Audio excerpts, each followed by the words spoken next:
شکست شیلنگل زدی ترکوندی ها محمد. کدوم این شیلنگ چیشه؟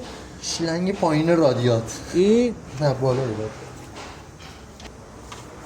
این ویل بلک چی اسمش؟ ویل بلک. نه جدی.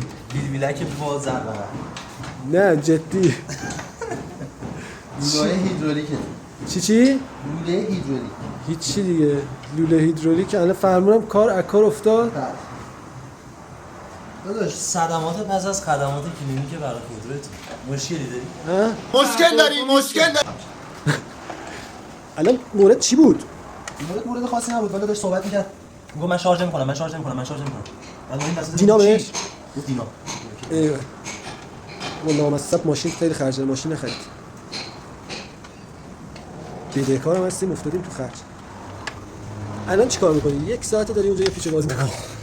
یعنی من سازنده و قالب گیرنده یه دینام 200 شد.